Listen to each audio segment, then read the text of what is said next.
Good morning, students. I am Sanjit sir, your science 2 teacher. Today we will learn science 2 sixth chapter, animal classification. To view my video in larger screen, use MX Player. So let's start our sixth chapter, animal classification.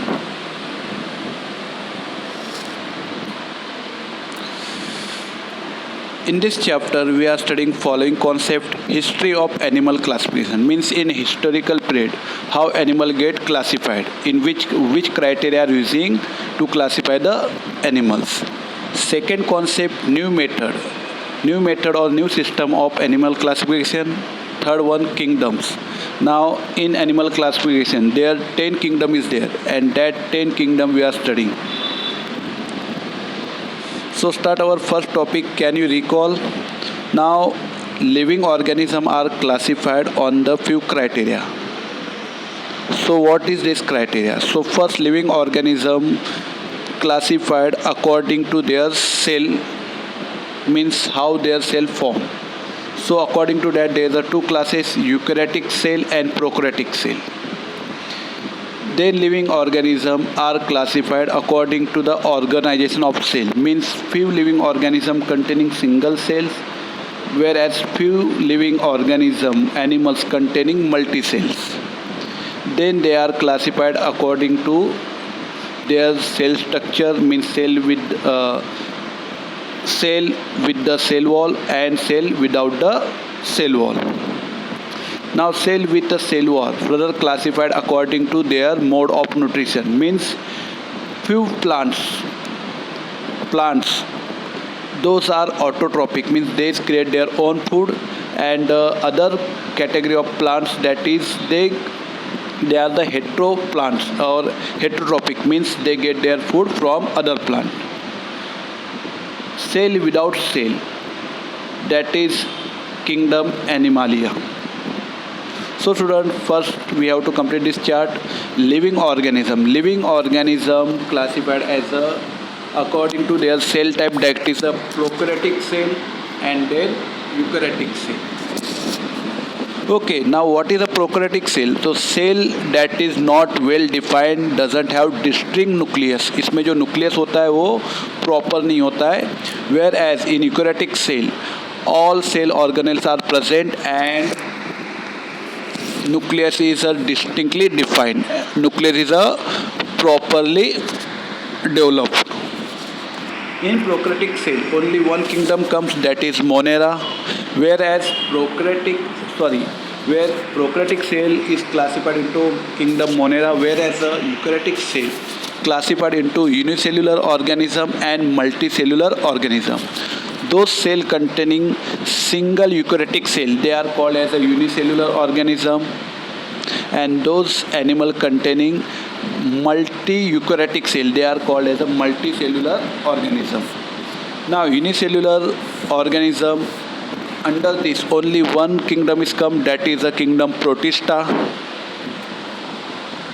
After that, multicellular organism are divided into two categories: cell with the cell wall, cell without cell wall.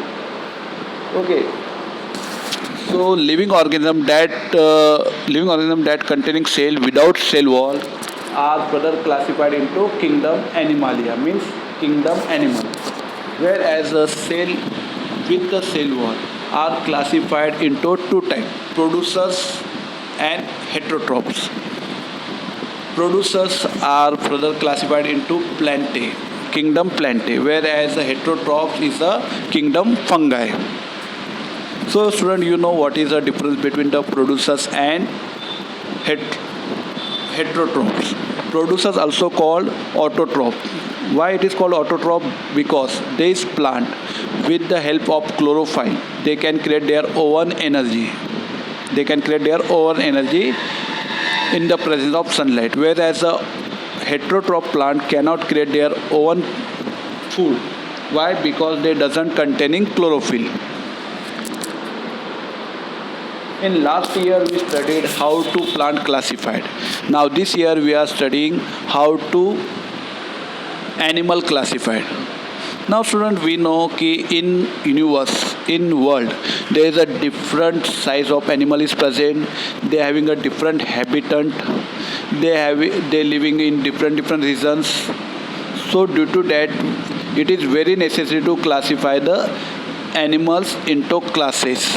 Okay, why it is also necessary? Because in the world there is approximately 7 millions different species of animal are present. How many? 7 millions of animal species present. So to study this 7 millions of species, 7 million species means what? 70 lakh species. So to study this 70 lakh species of animal is not easy task. So to carry out this task easy, we are, according to similarity in the animals or according to similarity in the animal species, we are classified these animals into 10 phylum. Okay.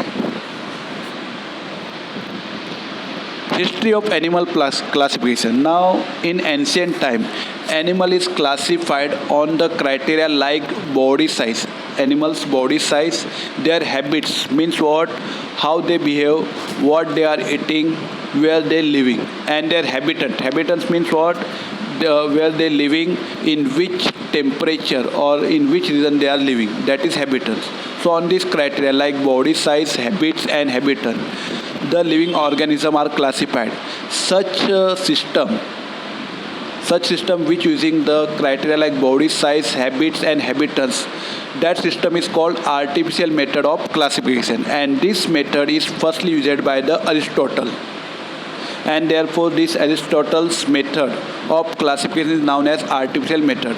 After Aristotle, many ecologists like Theophilus, Pliny, John Ray, Linnaeus, etc. also used this artificial method. But after that, in modern time, the natural system of classification was followed, and this method, natural system of classification, including criteria like body organisation means what, body organisation means what, वो body जो बनी है animal की वो कौन से cell से बनी है, it is made from prokaryotic cell और यूकैरियोटिक सेल.